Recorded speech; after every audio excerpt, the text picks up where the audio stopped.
Yo Chelsea fans, welcome back to Bridge of Blue bareng gue Nanda Sugiono. Di video kali ini gue akan membahas breaking news, sebuah laporan dari The Athletic yang mengumumkan dan menjabarkan struktur kepemilikan Chelsea terupdate. Ini berdasarkan laporan yang didapatkan oleh The Athletic, salah satu jurnalis The Athletic yang secara terang-terangan membuka lebih jelas siapa pemilik Chelsea sebenarnya dan bagaimana struktur pembelian Chelsea dari Abramovich ke Clear Lake Capital dan juga Blueco. Juga ada beberapa berita terupdate mengenai Chelsea, tapi sebelum gue mulai gue pengen sapa-sapa dulu seluruh True Blue yang sudah bergabung di channel ini. Ada True Blue dari Tuban, True Blue dari BSD Serpong, dan juga True Blue dari Bekasi. Terima kasih untuk kalian semua yang sudah bergabung di channel ini dan selalu meramaikan kolom komen di bawah. Respect dari gue dan sehat selalu untuk kalian semua. Dan buat kalian yang baru join dan pengen selalu update berita mengenai Chelsea, jangan lupa untuk klik tombol subscribe, nyalain loncengnya, bantu gue buat sampai ke 10.000 subscriber. Dan kalian juga bisa bantu gue dengan memberi hype di video ini. Jadi swipe kolom komennya, di situ kalian bisa klik tombol hype supaya makin banyak True Blue yang bergabung di channel ini. Chelsea akan menghadapi Manchester City pada 16 Mei nanti ya di partai final FA Cup. Walaupun di musim terburuknya Chelsea masih mampu melangkah ke FA Cup final dan that's the place where Chelsea is belong. Dan yang akan memimpin pertandingan partai final tersebut adalah Darren England. Wasit ini sempat menjadi kontroversi di tahun 2023 ya. Setelah kekalahan Liverpool 2-1 menghadapi Tottenham Hotspur pada 30 September 2023. Darren England ini membuat satu kontroversi lewat gol dari Luis Diaz yang dianggap sebagai gol offside pada saat itu karena wasit di pinggir lapangan mengangkat bendera dan menyatakan bahwa gol dari Luis Diaz tersebut adalah offside. Dan kesalahpahaman terjadi saat VAR review karena Darren England ini menganggap wasit di pinggir lapangan itu sudah menyatakan bahwa gol tersebut adalah onside dan Darren England menganggap bahwa gol tersebut adalah offside. Dan pada saat mereview VAR ini terjadi perbedaan persepsi dan England menganggap itu adalah onside dan dia menyatakan cek komplit tanpa menjelaskan apapun yang terjadi. Dan seluruh official pertandingan pada saat itu mengatakan bahwa dan menyatakan bahwa gol Luis Diaz tersebut memang offside. Dan dari beberapa waktu di dalam pertandingan tersebut Darren England menyadari bahwa dia melakukan kesalahan di mana seharusnya dia memperbolehkan ya atau menyatakan bahwa gol tersebut adalah onside, tapi keputusan terjadi karena ada mispersepsi terhadap situasi yang terjadi karena kurang telitinya Darren England membuat Liverpool rugi pada saat itu dan akhirnya Liverpool kalah 2-1 dalam pertandingan tersebut. Nah, wasit ini juga masih diingat oleh para fans Liverpool dan sampai hari ini ya menjadi public enemy para fans Liverpool. Dan Darren England ini yang akan memimpin pertandingan antara Chelsea melawan Manchester City di partai final dan semoga aja dia tidak melakukan hal yang sama karena dia juga cukup mendapat teguran keras dari PJMOL. Nah itu dia ya, jadi semoga aja nanti Darren England ini fit dan tidak melakukan kesalahan di pertandingan FA Cup tanggal 16 Mei nanti. Kemudian ada berita terupdate dari Mykhailo Mudryk yang baru saja secara resmi submit appeal untuk kasus dopingnya ke CAS ya. CAS ini merupakan salah satu pengadilan arbitrase olahraga dan tujuan Mykhailo Mudryk ini untuk melakukan appeal adalah merevisi hukuman ya dan mereduksi masa hukuman 4 tahun menjadi 18 bulan. Mykhailo Mudryk diputuskan dicurigai ya sebagai tersangka kasus doping pada tahun 2024 menggunakan zat meldonium yaitu zat terlarang yang tidak boleh digunakan oleh para atlet di Eropa dan saat ini masih dalam masa pembuktian apakah penggunaan zat tersebut secara sengaja atau tidak sengaja karena banyak banget perkembangan kasus dari Mykhailo Mudryk ini ya. Sampai saat ini belum diputuskan secara final hasil investigasi mengenai apakah Mykhailo Mudryk ini mendapatkan zat meldonium tersebut secara sengaja atau tidak. Tapi yang pasti kasus ini akan berada di persimpangan ya karena dengan adanya dimasukkan appeal ke pengadilan arbitrase ini tentu CAS sebagai organisasi yang punya wewenang untuk mereview masa hukuman Mykhailo Mudryk dari 4 tahun menjadi 18 bulan ini akan mengeluarkan hasil dan menetapkan ya apakah Mykhailo Mudryk tetap disuspend sepanjang 4 tahun atau cukup 18 bulan dan sudah berjalan 1 tahun hingga saat ini. Jadi kita lihat nanti apakah di musim depan, pertengahan musim berarti ya, Mikhail Mudryk ini bisa kembali ke skuad utama Chelsea. Karena saat ini Shakhtar Donetsk juga sebagai tim yang menjual Mikhail Mudryk ke Chelsea ini gagal mendapatkan 30 juta pound sterling dari nilai transfer yang didapatkan lewat Mikhail Mudryk ya, karena ada kasus ini. Jadi ini bakal seru banget, kita bakal update terus berita mengenai Mikhail Mudryk. Kemudian di berita berikutnya ada FIFA yang kemungkinan besar tahun depan ini akan menetapkan rules yang cukup ekstrim, yaitu mewajibkan seluruh tim di Eropa untuk memainkan home ground playernya minimal satu di setiap pertandingan. Jadi mungkin ini juga melihat perkembangan kasus dari Italia ya, di mana Italia yang gagal melakukan regenerasi pemain karena banyaknya pemain asing yang dimainkan di dalam tim-tim besar Liga Italia, sehingga secara nasional tim Italia tidak mampu bersaing dan akhirnya tidak bisa lolos ke Piala Dunia 3 kali beruntun, dan ini mungkin yang menjadi pelajaran untuk FIFA, sehingga FIFA memutuskan untuk wajib memainkan satu home ground player. Home ground player ini merupakan pemain yang berasal dari akademi ya, dan mostly itu kebanyakan adalah pemain lokal. Jadi kalau di Inggris itu adalah pemain Inggris yang lahir di akademi tim-tim tersebut dan tumbuh berkembang di dalam tim tersebut. Jadi kalau Chelsea sendiri mungkin masih aman ya, karena saat ini Chelsea memiliki sekitar 11 pemain home ground. Kalau dilihat dari laporan ini, Manchester City adalah terbanyak ya yang memainkan home ground di starting 11-nya itu sebanyak 23 ya, 23 pemain. Dan Newcastle United yang memainkan 23 pemain, Crystal Palace 21 pemain, Manchester United 20 pemain, Spurs 18, Brighton 17, dan Chelsea 11 pemain. Jadi ya harusnya untuk Chelsea sendiri ini tidak menjadi satu kesulitan ya, kecuali Arsenal yang memang agak sulit untuk memproduksi pemain-pemain home ground yang bagus ya, karena sampai saat ini hanya 2 pemain yang dimainkan oleh Arsenal dan Liverpool di starting 11 mereka. Jadi ini juga akan tentu mempengaruhi peta pertarungan klub-klub di Premier League terutama ya, karena kita tahu Premier League juga banyak banget pemain pendatang yang dimainkan di starting 11 ya. Bahkan Chelsea pada era Jose Mourinho jilid 1 itu pernah memainkan 11 pemain non-Inggris. Jadi itu juga sempat dikritik oleh para pundit di Inggris ya. Dan kita ke berita utama, ini ada laporan dari The Athletic mengenai struktur kepemilikan Chelsea terbaru ya, karena adanya desas-desus mengenai jatuh temponya hutang Chelsea di tahun ini dan di tahun 2032 berarti ya, setelah 10 tahun Chelsea dibeli oleh Clear Lake dan juga Todd Boehly sebagai Bluco ya. Jadi secara simpel laporan ini menunjukkan bahwa kepemilikan Chelsea ini diibaratkan dengan pembelian rumah ya. Jadi Todd Boehly awalnya sejak tahun 2018 ini ingin membeli Chelsea dari Roman Abramovich. Roman Abramovich ini menaksir harga Chelsea secara valuasi yaitu 4,1 miliar pound sterling pada saat itu, dan Todd Boehly hanya memiliki dana sekitar 300 juta pound sterling. Nah, di tahun 2022 saat Abramovich harus menjual Chelsea dikarenakan adanya perang Rusia dan Ukraina, akhirnya Todd Boehly langsung mengambil tawaran tersebut dan mengajak 2 rekannya yang lain untuk membeli Chelsea ya. Masing-masing mengajak menginvestasikan dana sebesar 300 juta. Jadi total yang terkumpul lewat Todd Boehly untuk membeli Chelsea adalah 900 juta.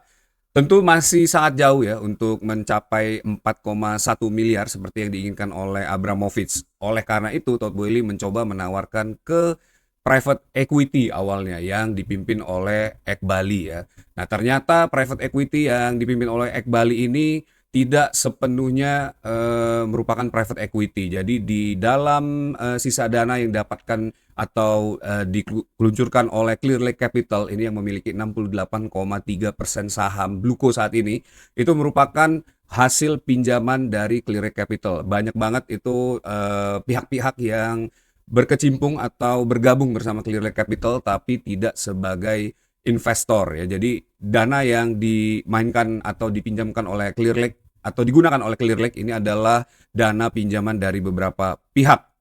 Dan di laporan The Athletic tersebut, Clear Lake Capital ini ternyata bukan private equity tapi merupakan private credit company. Apa perbedaan antara private equity dan private credit company. Private equity itu adalah para pihak yang membuat satu perusahaan ya untuk menginvestasikan dana dan untung ruginya itu ditanggung bersama. Sedangkan kalau private credit itu adalah pihak-pihak yang meminjamkan uang dengan deadline tertentu dan interest tertentu dan harus dibayarkan oleh Ekbali dan juga Clear Lake Company. Nah, ini yang menjadi permasalahan karena sejak tahun 2022 ya pada saat Bluko mengambil alih dan Todd Boehly yang memegang kendali sebagai director pada saat itu mengalami kerugian sekitar 630 juta pound sterling di tahun pertamanya.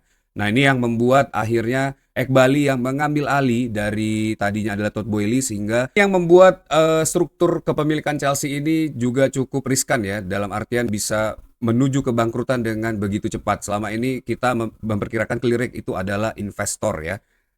Sedangkan apa yang terjadi sebenarnya Chelsea saat ini terutama Clear Lake Company ini memiliki hutang sekitar 3,1 miliar pound sterling ya. Dengan equity asli atau uang cash yang dimasukkan oleh Todd Boehly dan kawan-kawan beserta Ekbali itu hanya 1,1 miliar pound sterling.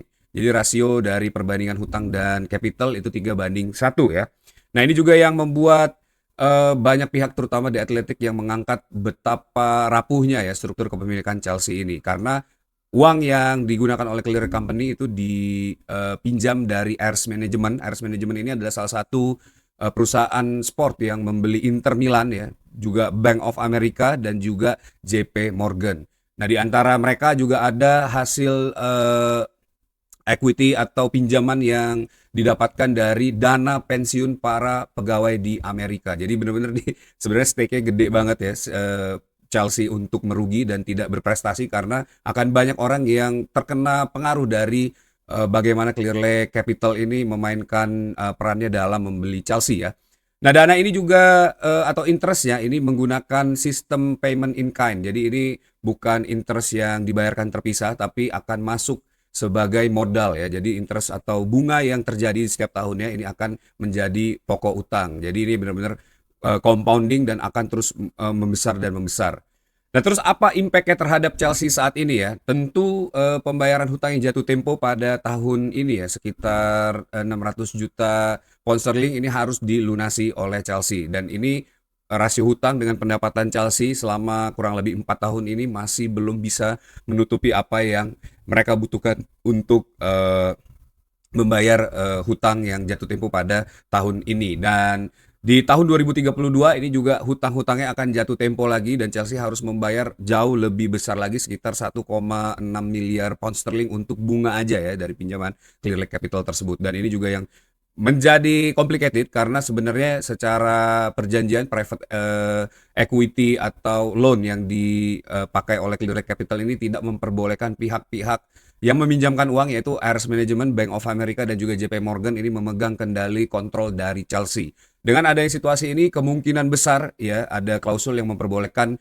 pihak-pihak peminjam ini untuk menjadi owner atau shareholder dari Chelsea. Jadi ini ada dua kemungkinan. Clear Lake Capital akan menjual equity-nya ya atau sahamnya kepada pihak-pihak peminjam tersebut sehingga nanti kepemilikan Chelsea akan jauh lebih banyak lagi, mungkin akan jauh lebih baik ya dibandingkan dengan saat ini atau justru menjadi lebih amburadul lagi. Dan yang berikutnya kemungkinan besar ini Ayers Management atau Bank of America ini akan menarik uang mereka ya sehingga Chelsea akan terkena sanksi dan juga mengalami kerugian yang luar biasa bahkan mungkin bisa dinyatakan merugi ya. Nah, ini tentu yang tidak kita inginkan karena di beberapa klub Italia ini sering banget terjadi hal seperti ini ya. Seperti Parma, terus juga Chievo yang tidak bisa survive dan akhirnya collapse. Nah, kemudian juga laporan dari The Athletic ini menyatakan bahwa apa pengaruhnya protes yang dilakukan oleh seluruh fans ya di seluruh dunia terutama di Inggris dan Prancis terhadap kepemilikan Bluko ini dengan situasi yang terjadi sekarang. Nah, protes-protes yang dilakukan ini membuat investor yang tadinya ingin menggelontorkan dana total sebanyak 3,1 miliar pound sterling itu membatalkan niatnya untuk memasukkan dana ke Chelsea atau melakukan pinjaman ke Chelsea karena pada saat ini belum full 3,1 miliar itu karena masih ada klausul kalau pembelian dengan Abramovich itu 1,7 miliar yang akan diinvestasikan itu harusnya ke stadion dan juga ke women team dan juga ke youth team ya. Tapi sebagian besar dana yang akhirnya disepakati untuk hal tersebut digunakan untuk membeli pemain-pemain muda yang terjadi saat ini dan tidak perform di Chelsea sama sekali. Dan expenses Chelsea juga, wage bill-nya itu 43,1 juta pound sterling per bulan. Ini juga menjadi beban yang sangat besar buat Chelsea. Jadi itu juga alasan kenapa Chelsea memiliki cap salary pada saat ini dan juga tidak bisa membeli para pemain yang experience ya. Jadi ini berbeda dengan apa yang dinyatakan oleh Lawrence Stewart dan juga Paul Winstanley ya, bagaimana mereka katanya akan membeli pemain experience pada akhir musim ini atau di musim panas nanti. Nah, kemudian kenapa protes itu menjadi penting berdasarkan analisa dari Bobby Fairview. Ini salah satu pengamat atau equity advisor yang diinterview oleh George Benson di channelnya. Kalian juga bisa lihat ya, mungkin nanti gua akan taruh di deskripsi. Nah, ini menurut Bobby Fairview, protes yang terjadi ini memaksa Bluco atau para investor ya, ini untuk menghentikan pendanaan buat Chelsea. Dan tentu keadaan ini akan membuat Clear Lake terutama ya, yang memiliki hutang ke para pihak-pihak ini terpaksa menjual saham yang ada saat ini, atau Clear Lake benar-benar melepaskan saham yang ada di Chelsea pada saat ini, karena secara valuasi Chelsea saat ini sudah memiliki valuasi 5,1 miliar pound sterling. Jadi lebih 1,1 miliar pound sterling dari harga yang mereka beli di tahun 2022. Nah, ini kenapa pentingnya protes yang harus terus dijalankan ya, baik dari fans Chelsea maupun fans Strasbourg pada saat ini, karena ini akan menekan kebijakan Bluco sehingga bisa lebih kondusif lagi ya situasi jika Bluco mengeluarkan kebijakan-kebijakan yang sesuai dengan apa yang fans inginkan di musim depan ya, sehingga saat situasi kondusif, performa bagus, Chelsea juga perform, tentu investor merasa ini adalah iklim yang benar untuk melakukan investasi. Jadi balik lagi secara bisnis, secara apapun itu yang dinilai oleh Bluco, mau dengan serumit apapun mereka merencanakan hal ini, prestasi tetaplah yang utama.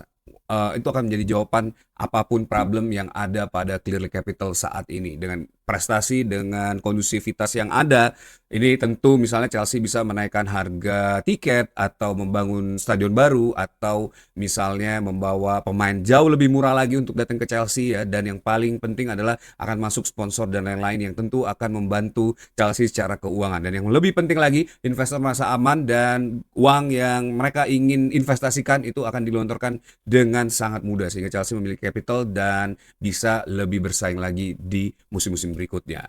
Nah, kurang lebih itu paparannya, tapi kalian bisa baca langsung aja di The Athletic dan nonton channelnya GBFC, ada penjelasannya di situ jauh lebih detail lagi ya. Mungkin ini gue hanya rangkum aja supaya lebih mudah untuk dicerna.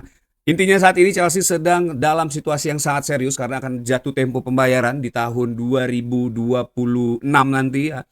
Terus juga 5 tahun berikutnya Chelsea akan membayar kembali jumlah yang jauh lebih besar. Juga tidak ada kepastian nanti bagaimana perjalanan tim ini ya di bawah owner-owner yang cukup beresiko, karena menurut The Athletic permainan atau betting yang dilakukan oleh Clear Lake ini sangat beresiko dan sangat mungkin untuk gagal ya, dan itu yang nggak mau terjadi karena bisa jadi nanti Chelsea mungkin aja bisa menjadi sebuah klub yang bangkrut, atau akhirnya Chelsea harus terjadi rombakan besar-besaran akibat kesalahan yang dilakukan oleh pemilik-pemilik saat ini. Jangan sampai itu terjadi, dan semoga aja nanti benar-benar ini Clear Lake menjual sahamnya ya akhirnya dengan pemilik yang jauh lebih mengerti dan baik lagi terhadap Chelsea ya, dan bisa membawa Chelsea kembali ke masa kejayaannya. Nah, that's it video for today. Thanks for watching guys. Mungkin agak jelimet ya, tapi semoga kalian bisa paham dan mengerti. Coba tulis di kolom komen pendapat kalian, apakah kalian optimis ya Chelsea ini bisa bangkit kembali dan memiliki owner baru atau seperti apa, atau kalian ada tambahan informasi, langsung aja tulis di kolom komen di bawah. Oke, that's it video for today. Thanks for watching guys. Buat kalian yang suka sama video ini, jangan lupa untuk klik tombol like, share juga, nyalain loncengnya, dan yang paling penting adalah subscribe channel ini. Bantu gue buat sampai ke 10.000 subscriber. Dan kalian juga bisa bantu gue dengan memberi hype di video ini. Swipe aja kolom komen, di situ ada tombol hype, langsung klik ya, supaya makin banyak True Blue yang bergabung di channel ini. Terima kasih untuk kalian semua yang sudah menyaksikan video ini sampai akhir. Tetap dukung Chelsea. Once the blue is blue, up to Chelsea.